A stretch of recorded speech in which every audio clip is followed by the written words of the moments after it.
Welcome to Cher's webinar, The Benefits and Considerations of Using Therapeutic Essential Oils in Cancer Care.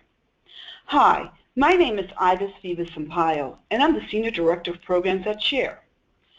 Now it is my pleasure to introduce Luana DeAngelis, who specializes in integrative health, disease prevention, and palliative cancer care. She was transferred by her own experience with cancer. In 2005, Luana founded a cancer non-for-profit called You Can Thrive. For the past decade, Luana worked with over 800 cancer survivors to provide better outcomes through equal access to symptom relief services. Luana? Hi, how are you, Ivis? What a lovely day it is. Nice to see you. Same here. Thanks for having me very much. I'm very excited to be here today and to speak to you about essential oils. I wanted to just let everyone know that I'm a two-time breast cancer survivor with a generational background in natural health, and I founded this organization 10 years ago. In that capacity, I'm often called upon as an expert by large media outlets to speak about current science, etc. Can everyone see my screen okay? And so I'm passionate about holistic methods, and I've been using essential oils for many years, and I would love to share some of what I've learned with the audience. So my talk is called The Benefits and Considerations of Using Therapeutic Essential Oils in Cancer Care. And I will discuss investigational use in my presentation, which means studies that are happening in vitro and in vivo, which is in the laboratory and in human cancer patients. I have no conflicts of interest to disclose. I don't make money off essential oils. Very small amounts of oils are given to You Can Thrive to use at our centers and with our clients. And I use You Can Thrive because I've used Young Living oils only because I found them to be the most pertinent insofar as effectivity with cancer cell lines. And so I want to first talk about this disclosure. I am very biased on behalf of patients and reducing suffering. But the statements made in this presentation are generally pertaining to Young Living essential oils because a lot of the science is done on these essential oils specifically. The statements and data have not been evaluated by the FDA. These products are information, and information are not intended to diagnose, treat, cure, or prevent any disease. Anyone suffering from disease or injury should consult with your doctor, and if you're currently on medication, please do not stop. These compounds are really meant to support your health, and I'd like to give you some education so that you can have a good background when it comes to understanding. So this presentation is going to give you that overview of therapeutic essential oils and their efficacy to both detoxify and promote health in the body as a whole. We're going to go over the history, how oils are produced, what makes oils effective, basic science of the oils, additional uses for the oils, promising data, and at the end, a question and answers. So the beginning of modern medicine and aromatherapy. Aromatherapy was first coined by French chemist René Maurice Gattefossé. It was in 1937 he spoke about this, and he was a perfumer. He wasn't a believer that in the natural health movement, but he wanted to know the properties that these oils exhibited in the perfumes. And in 1910, he burnt his hand really badly in the laboratory. And the first one he had was, of course, lavender. And so he put it on his hand with the pure undiluted lavender oil, and it not only immediately eased the pain, but helped to heal the hand without a scar or infection, and he thought that that was interesting. He also found that minute amounts of essential oils are absorbed by the body and interact with body chemistry. And so he did some experiments. And then during the Second World War, as a result of Gattefoss's experiments, Dr. Jean Vallee used essential oils to treat injured soldiers, and he had a lot of success. Then in the 1950s, Marguerite Maury started diluting the essential oils in a vegetable carrier oil and massaging them into the skin using a Tibetan technique, which is applied along the nerve endings of the spinal column. She was also the first person to start the use of individually prescribed combinations of essential oils that suit the need of the person being massaged. So she was using them mostly in massage. But since the late 70s and early 80s, the use of essential oils in aromatherapy has become a pretty major part of alternative and holistic health systems and has a huge following across the world. And I just attended the Society of Integrative Oncology conference where I was a presenter, and almost all of the major hospitals were using aromatherapy, and I was asked to talk to someone at Dana-Farber regarding implementing them with children's cancer, in the children's cancers. So it's very interesting. There's a lot of promise, and essential oils are essentially the lifeblood, the life force of the plants that they were harvested from. I call it the jing, right? The chi, the essential energy of the plant. And it's principally composed of classic organic compounds, and these are built from these things called isoprene units. And this isoprene unit is a set of 5 connected carbon atoms with 8 hydrogens attached. Their molecular weight is only 68 AMU, which is very, very, very small. And it is said that oil placed on your ear can be detected in the blood of the big toe very, very quickly. So they're very, very well recognized by the body if they're in essential pure form, and they seem to travel through the bloodstream quite quickly. 1 drop contains 40 million trillion molecules, so they're extremely, extremely effective. So why are they so effective? Well, there's this ripple effect, right? We have evolved alongside of these plants for millions of years, and the body understands the use of a lemon. It understands, lemon, and it does certain things with that. So it only takes 1 molecule to open up the right receptor and communicate with the DNA and alter cellular function. So our body understands what to do with these, and it just basically, it recognizes them as food products. And due to this evolution alongside them, they're easily utilized by the body, and throughout the ages, they were used in certain ways. So I think that because we've coexisted with these plants for so many thousands of years, our body just takes what it likes and rejects the rest. And it can be delivered very easily. So this is through the olfactory bulb, which is the nose, right? And then it goes straight up into the areas of the brain called the bird brain, which is associated with memory, cognition, and also emotions. So this is why smells are so powerful. When you're looking at, the smell of cinnamon or vanilla takes me right back home. It's very easy for these scents to trigger certain things, but they cannot be synthesized or taken out of their natural form, because then it's not so bioavailable.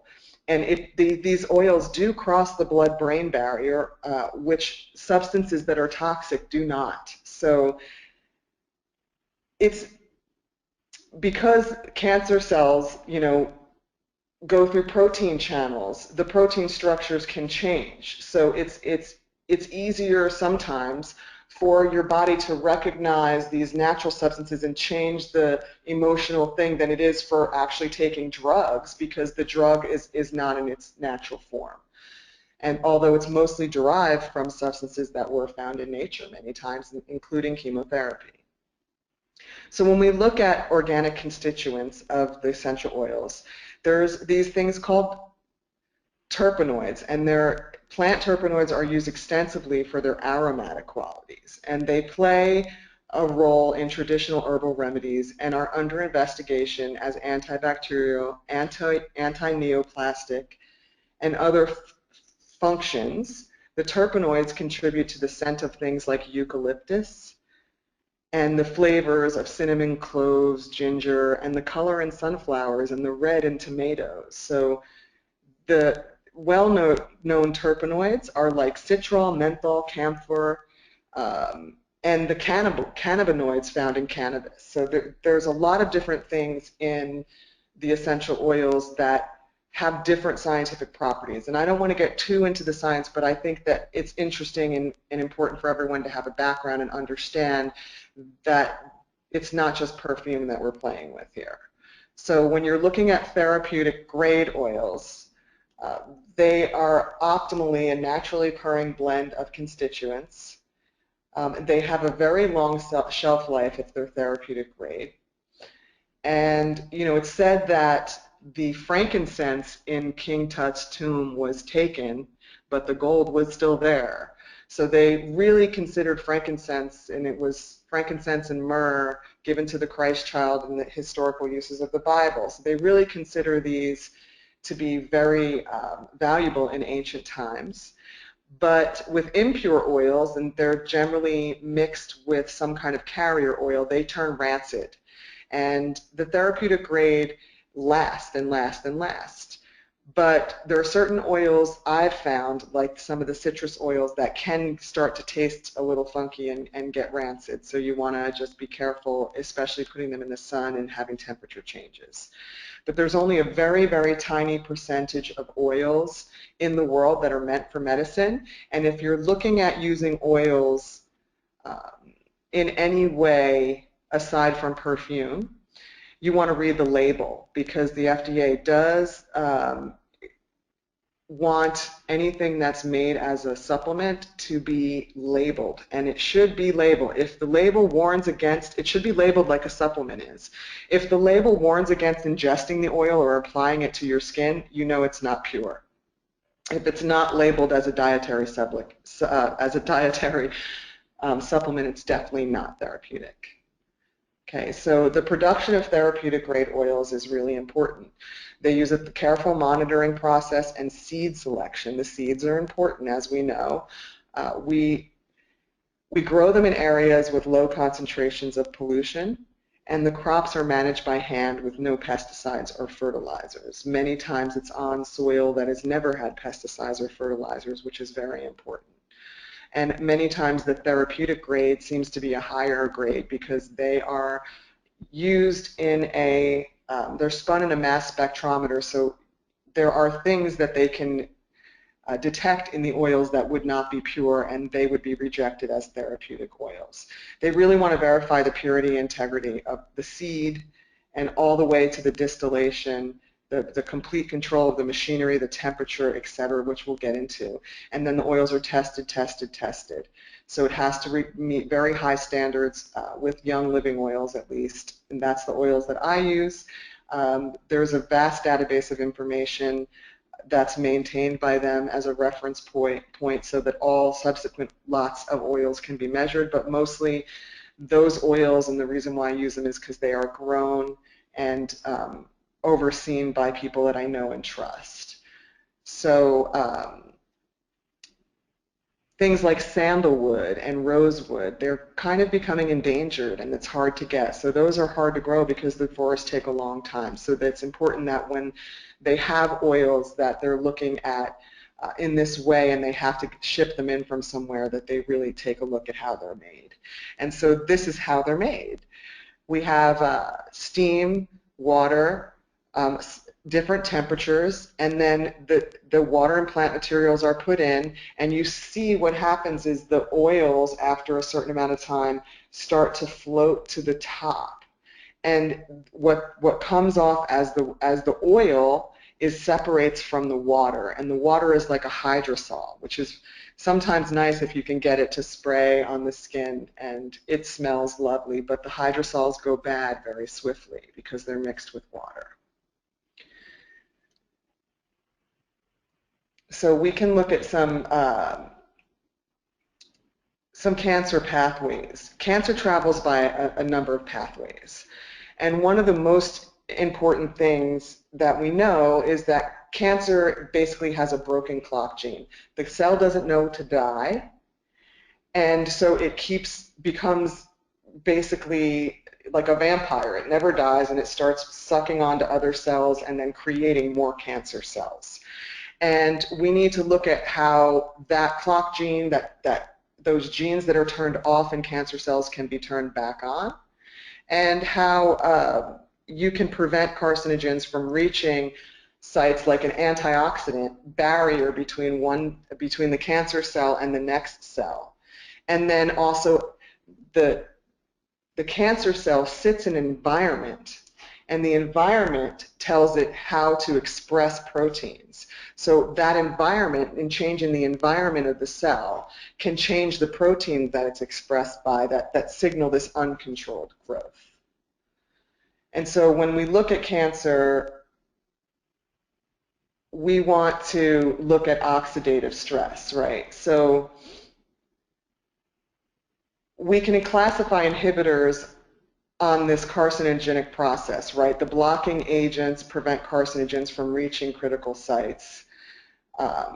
They create multiple enzymes that can detoxify carcinogens, and then suppressive agents are given subsequent to the administration of carcinogens, and they work by suppressing proteins expressed by the cancer cell that signal uncontrolled cell growth. And when you look at this study, which has citation on there, and any citations that anyone needs, please feel free to email me. But the cells, basically cancer cells, stick together. And so they show that the cells tend to be less angiogenesis. And angiogenesis is another pathway that cancer cells travel by, and that's that the cell is confused and it doesn't understand that it's not a heart cell, and so it begins to create its own blood supply. So anti-angiogenesis drugs are what they use to try to affect that pathway. So ideally you can affect many different pathways with cancer, and it's been so hard to do that because the cancer is so confused that basically just spraying it with poison seems to be the best thing to do sometimes.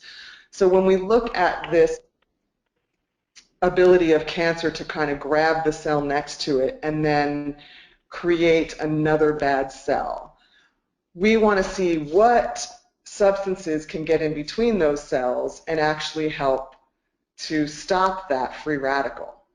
And this ORAC designation, which you may have heard before, oxygen radical absorbent capacity, is the measurement of the ability of a substance to inhibit the oxidative process of the cell. And many essential oils have high ORAC values, just like you can see that chart there. Many of our foods have these high ORAC values. Clove oil has the highest, and there's many others that are also high. And these oils are very easily absorbed, and we'll talk about ways that they are easily absorbed into the system. But you want to look at ORAC designation even with your food, and they show that even like with an apple, when you break open an apple and it starts to get brown, you actually can see that it's becoming, that it doesn't have high antioxidants, it's becoming brown really quick. So now I see prevention, right? You see all these happy cells lined up, and then they start to turn into these coagulated cells. But when you can find a substance that gets in between them, and that's what we're all seeking in healthy lifestyles, etc., then you're going to prevent it, which is really the cure in the first place. So I look at things like what natural substances can I use to actually help my body to fight these different oxygen radicals. And there's been a lot of research and preliminary data on D-limonene, which is citrus peel oil. And I really think that our grandmothers and great-grandmothers used to use a lot of the peel of the rind in our recipes and more so in our diet. But that's kind of gone by the wayside in past years. And also many times the skins are adulterated with pesticides. So, but if you look at peeling an orange and all those little holes, and this beautiful essential oil pops up for you to breathe in, and it's almost like God's way of helping you prevent disease, right? It's this perfect delivery system. But if it's adulterated with pesticides, now you're peeling it, you're not only getting the pesticides on your hand, but the nature of the essential oil can actually amplify substances. So it's really important to kind of be careful with absorbing things. And there are some studies, and you can see the abstract at PubMed. There have been some studies where there's anti-tumorigenic effects of limonene, but it's a very high therapeutic ratio. One is called monoterpenes in breast cancer chemoprevention, and that's Indiana University, Purdue.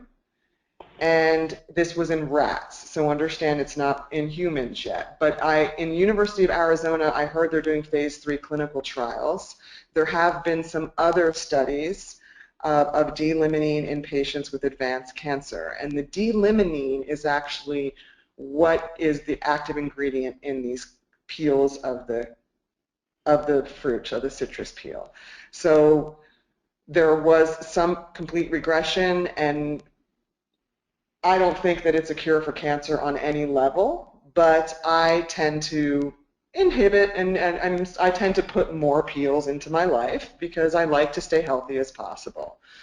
So they help your body to detoxify. What I've seen studied is that the peel of the citrus can actually increase your enzyme production and help with this GST activity, which is a glutathione S transferase, which helps the liver to detoxify more effectively.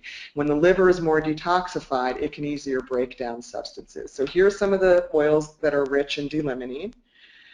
And I want to give you plenty of time to ask questions, but there is a lot of things that I use these oils. The grapefruit is very high concentrate of limonene, and it tends to make your lips burn. And also understanding, again, oils can amplify substances. This is why you don't use grapefruit when you are taking medications, because it can tend to amplify. And I'm not so sure if the citrus peel doesn't do the same, the oil from the citrus peel. But I can tell you, grapefruit, I use it under my arms as a deodorant. It really closes off the and it's actually couldn't be bad to have it go into those lymph nodes either. So these are some of the great oils, and if you ever are in doubt that an oil is something that's pure, you might want to taste a little bit, and then you'll know, because it'll taste exactly like the peel of an orange if it's a good oil. So the most powerful antioxidant is clove, and we already talked about this. And there seems to be eugenol in human breast cancer cell lines that has potential as an estrogen receptor antagonist, which means it helps to fill in the estrogen receptor sites, similar to what tamoxifen does. So these were the oils that showed the most therapeutic values in breast cancer cell lines, and this is an old study at Brigham Young, and it was done by a woman named Nicole Smith, I'm pretty sure. But they've been tested in many other, I was just speaking to someone at the conference that tested things in other laboratories and looked at the different oils and how they affected different cancer cell lines. So problem is, we can look at them for symptom relief, but the problem is you don't really know sometimes what you're getting, and so it's important to find what can help support your health the best. So at our center, when we have certain symptoms, we tend to go to certain oils. Neuropathy, frankincense, peppermint, we put it on the feet and during reflexology. In hot flashes, cooling the body, peppermint on the back of the neck. With fatigue, there's been a lot of studies that show peppermint inhaled can brighten up the mind. And with pain, peppermint can be applied topically. Peppermint has 5 pages of uses. I can't even tell you how many uses it has, but there's a lot of information out there if you look into it. And things like depression and anxiety, there's a lot of oils, because they go through the limbic system and they affect that part of the brain, that can help just lift your mood or change your mood, or even bringing them with you somewhere that you know is a high stress area can help change that memory, because scents are associated with memory. So with nausea, ginger, peppermint, fennel. Insomnia, historically valerian root has been used as a supplement, lavender on your pillow. And for courage, frankincense, tansy, and rosewood. So there's a lot of really great things. The ancient Romans used to use a bath of frankincense, tansy, and frankincense, chamomile, and rosewood, and they believed that it gave them courage in battle. So certain oils can be used internally. It's very experimental, and there's many factions that will say don't, but quality is super imperative. I drop lemon in my water as a flavoring agent. Um, some places in the world they are being used in small particles, very diluted intravenously. I'm not quite sure of the studies on that. And then if we go to therapeutic grade essential oils, they can promote health. They can do a lot of helpful things to actually make your health and make your body happier. So they're non-toxic. They're fairly safe in clinical settings, but I would be very careful in hospital settings and with people that are on lots of drugs, because that last little thing can be the tipping point. So you want to be very careful. Aromatherapy goes through all these different, it goes through the olfactory senses, your nose, to the bulb, to the neocortex, through the limbic system, hypothalamus, through the thyroid gland, adrenal glands. It goes into the lungs and dissipates throughout the bloodstream. It actually goes topically through the skin into the bloodstream. So there's many ways of delivery for the aromatherapy. And peppermint oil is one of those great oils. Like I told you, there's 5 pages of use. A lot of it's observational data. But if you just try it to cool your body off, I use it in a spray bottle with water, and I just spray it on myself when I'm hot. And it's really very interesting. Just try it yourself and see. Headaches, things like nausea, throughout the ages, peppermint tea has been used. So there's many different uses. Oils can do a lot of different things. So we can lessen anxiety, reduce stress, diminish fear. There's many, many, many different ways that the scents can be used. Even things like vanilla. You know, think about when you smell vanilla, when you smell nutmeg, that they have associations with home, with comfort, with baking, and these things are very helpful. So there's so many uses of all these different oils, and things like valerian, tansy, frankincense ease depression, diminish fear, increase feelings of hope, enhance empowerment. There's physical benefits as well that throughout the ages have been used. So they might not always work, and again, you have to look and make sure you're getting the highest possible grade of the oil. So enhancing mental clarity is another really good one. They showed peppermint oil when you're driving actually helps to wake you up. A lot of folk uses. And you can get this presentation online, but you can look for, there's a lot of information out there. Just be aware of anyone that's making health claims. It's really important to just use the oils the way they benefit you the most, not thinking that they're going to cure anything. Going to frankincense, which is a very powerful oil. It's really important, the soil, the cultivation. These trees are only grown in certain areas of the world, and they slice the tree and it bleeds this beautiful sap. It's the lifeblood of a very sacred tree. And the longer that the frankincense is left before harvesting it, the lower quality it becomes. So it has to be pretty fresh. And many of the frankincense resins that are sold are 4 years old or more. But the boswellic acid, polysaccharides, and incensol have been flashed off when they get too hot. So it's important when they sit on the tree, it gets really hot, and then they lose their properties. So frankincense needs to be distilled for 15 hours. And I see the slides a little messy here. Sorry about that. Frankincense can provide cancer-specific cell death. So what this slide shows in a nutshell, and this is why researchers are really putting in a lot of time and effort on frankincense oil. They can't really separate out, there's up to 50 different types of boswellic acids if my memory is correct, and they can't really separate one out from the other, and our current system shows that you have to separate it down to one compound that's effective in order to create a drug from it. And so it's really hard with frankincense to do that because it seems that the boswellic acids work in conjunction with each other.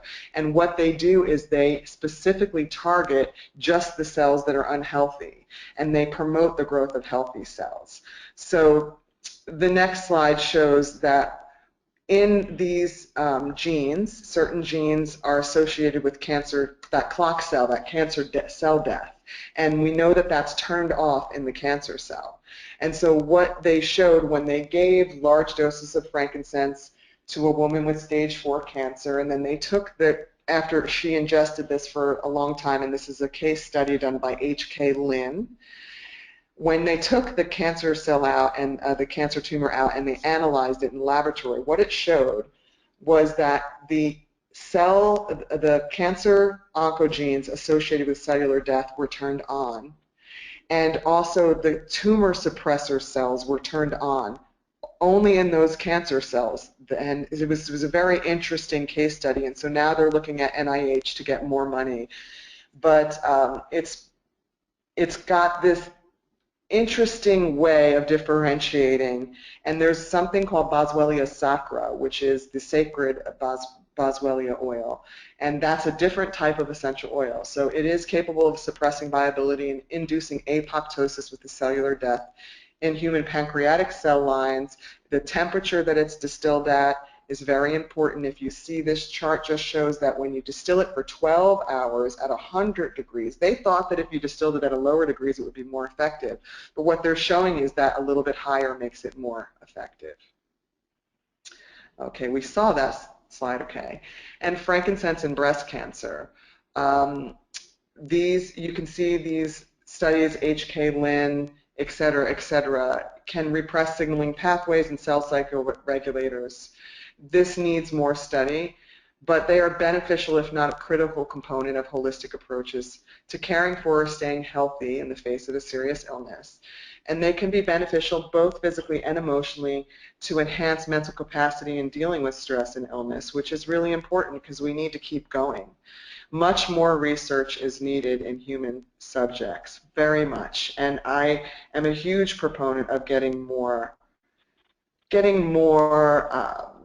research and some more money towards research, because the money that comes in for research is often given to drugs that are patentable, and these are just not following that, because they're natural substances. It's almost, from when I've talked to the researchers, it's almost impossible to target one acid that's actually having the effect, because they're working synergistically as one compound the way they were created.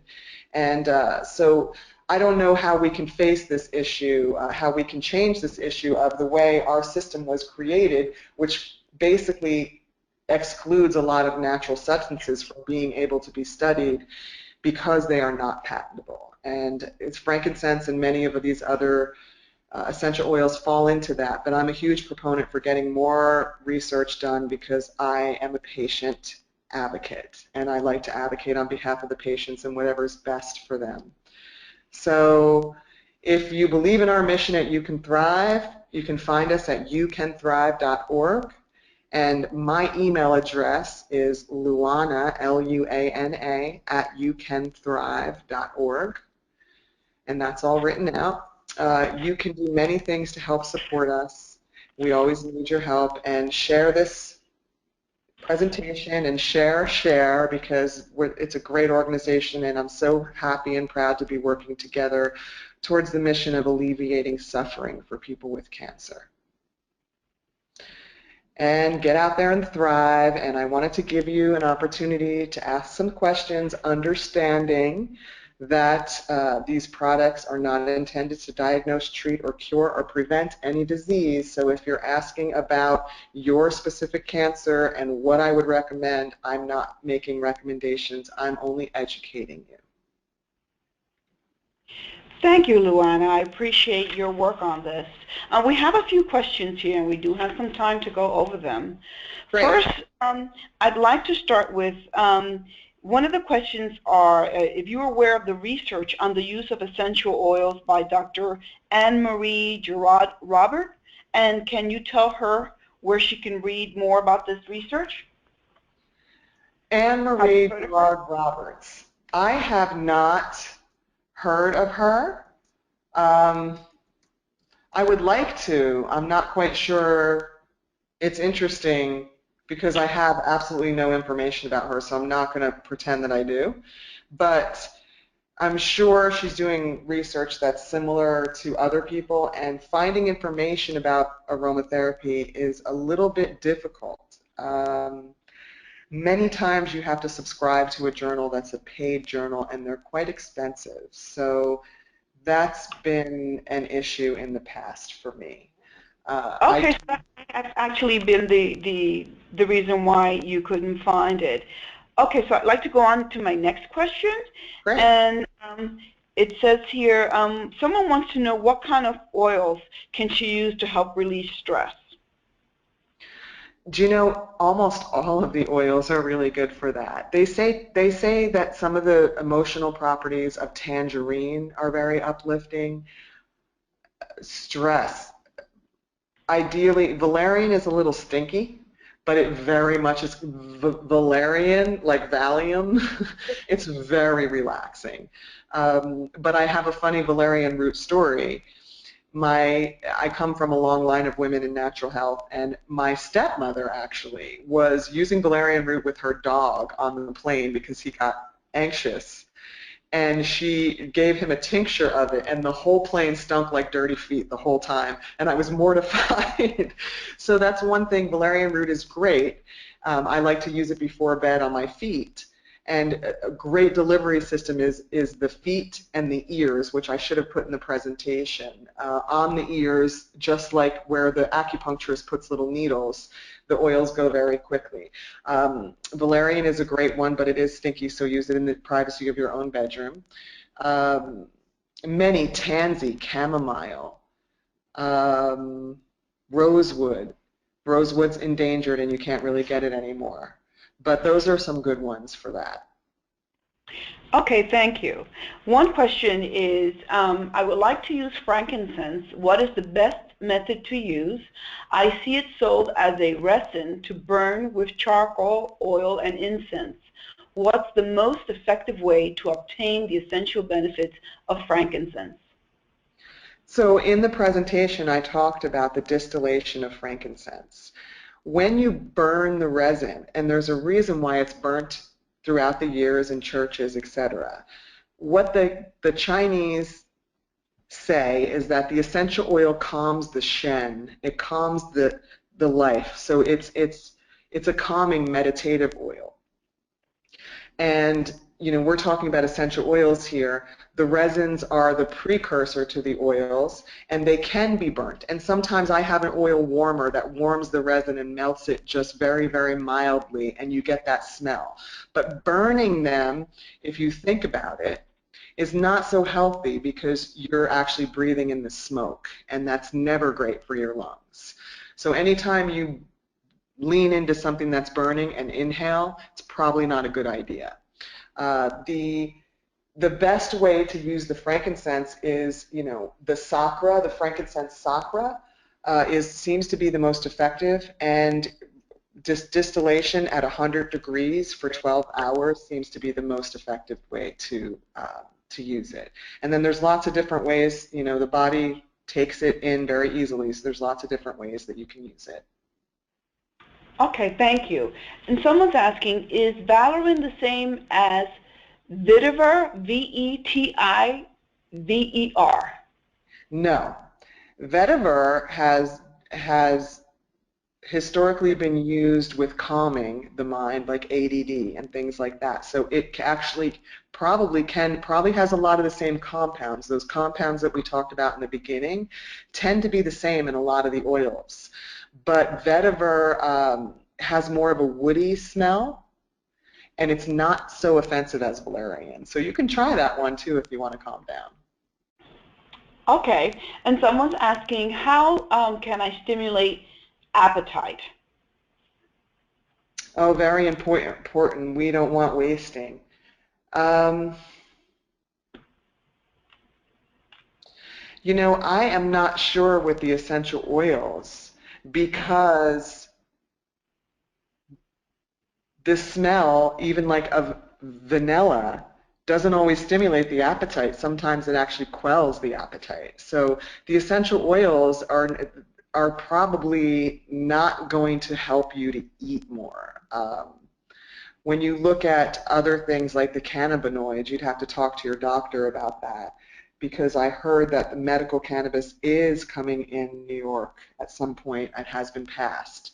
And it is the patient's responsibility to talk to their doctors about the more natural methods that they can use and ask the doctors to put it into practice, because historically we've been very slow of putting things into practice. So ask your doctor about that. And I don't know about the essential oils insofar as eating. Okay, next question. How do you know if an oil is a good quality? That's a very important question. And you really don't, actually. So this is why I use Young Living oils, and if anyone wants to get in touch with me, You Can Thrive. Our foundation is a distributor of Young Living oils, and we don't make any money on them, but if they would like to sign up and get the oils wholesale, you are welcome to do that. I use Young Living because I visited the farm. I've talked to the people who make them. I've seen the science, and all the other companies seem to be trying to catch up, because Young Living owns farms all over the world, like massive quantities of land that's very, very pristine, and they really have done a lot of research throughout their years of being in operation of what's the best way, the best distillation, how long, exactly to harvest the plant, how long does it have to sit before the oil becomes strong in its leaves, what's the best temperature to distill that oil at, once it's distilled, how long to distill it at that oil, and then testing the oil needs a mass spectrometer, which is a lot of money, and many, many oil companies do not use these types of, so they just follow along Young Living.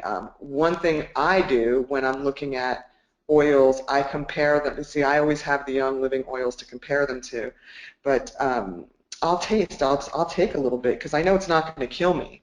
But if I have someone is giving me an orange oil and they say this is a great oil, try it. I'll taste it, and you can, especially like peppermint oil. Peppermint oil, when it's pure, is made to be. You can settle your stomach with it, put it in tea, taste it. You can taste a little bit of a residue of something that's not right in oils that are not pure.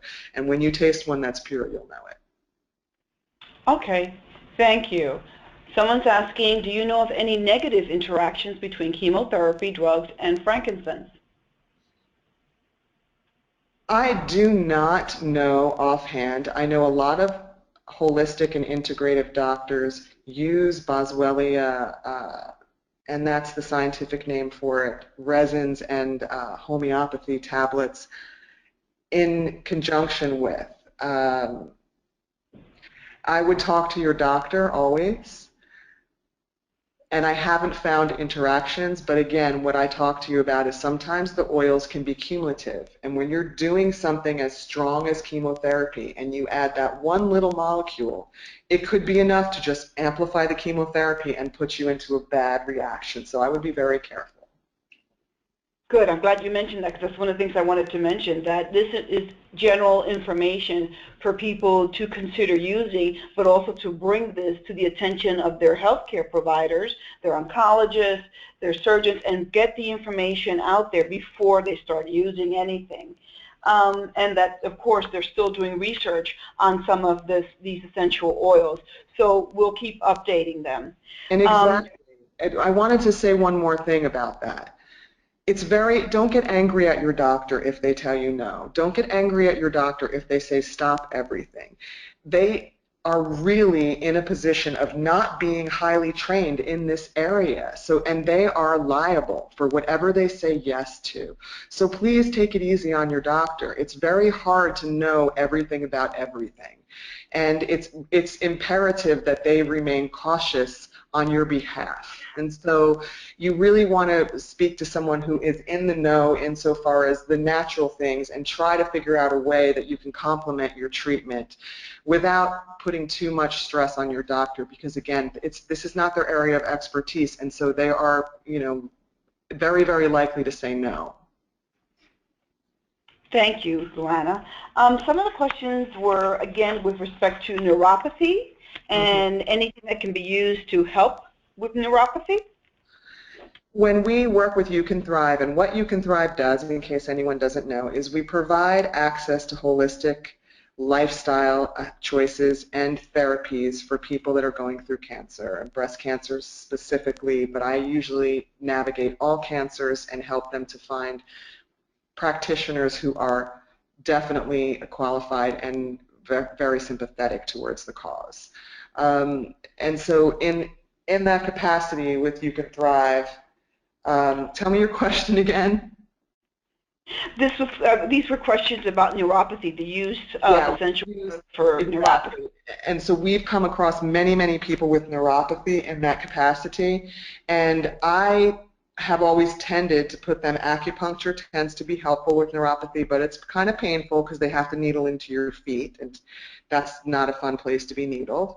And I always have them use frankincense and peppermint with neuropathy, and that was somewhere in the presentation. And you can do it yourself by giving yourself a little bit of a foot rub. We won't call it reflexology, but you are stimulating the points on the foot that coincide with different areas of the body. And you can find a foot reflexology chart online, but just bend your foot over your knee if you can, add some essential oils and give yourself a little foot rub, and it couldn't hurt, and it might help. Thank you. And they're asking also, where can the participants find additional research studies to prove the benefits of using essential oils? So like with many integrative resources, there has been a lot of research done, but it's many times hard to find, again, because when I looked into really finding the data, and I have collected a lot over the years, I couldn't find it without paying for it, which is a little tricky. So you can go and you can find, just like PubMed, you can get access to some, and there is some on PubMed. But the problem is, many times we're kind of out there as patients on our own because it's hard to find anyone that's going to recommend this because they're not really considered to be medicines.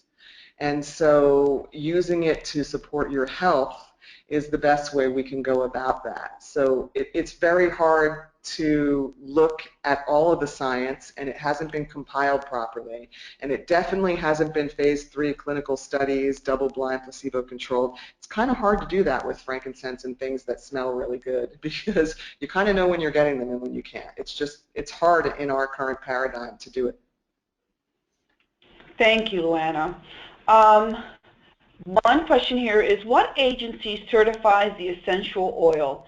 It is my understanding that therapeutic grade is not recognized by the FDA and is instead a trademark of the company doTERRA Holdings. Please clarify.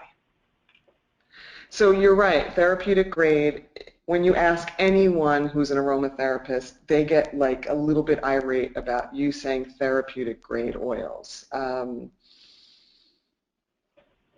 It's hard to really differentiate one oil from another oil, and if somebody, is trademarking, for the cure or therapeutic grade, I get it. It's helpful to their business. But the way I see therapeutic grade oils is from seed to seal, which is a Young Living saying, but really when I visited the farms firsthand, when I looked at the oil process, when I spoke to the people who are in the company and I talked to them about them wanting to keep this as pure as possible, and I look into their eyes and I see the light of God. I see that connection to the earth and to heaven. And so therapeutic grade to me, I can taste it, I can smell it, and you can smell the difference when you put them next to each other, and that's really the only explanation that you can give, because there is no FDA evaluation of therapeutic grade oils, but you can definitely tell perfume from oils that are made a little bit more as nutritional supplements.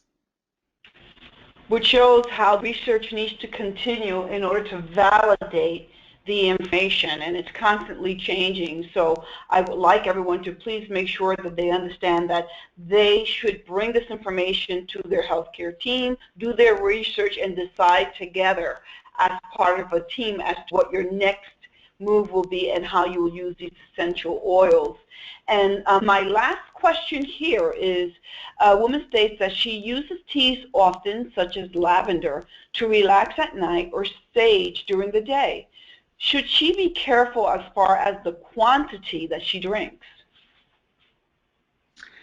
So I've heard sage tea recommended by certain MD doctors when someone's having terrible side effects from tamoxifen. And sage has, and many essential oils have small doses of plant estrogens, phytoestrogens they're called.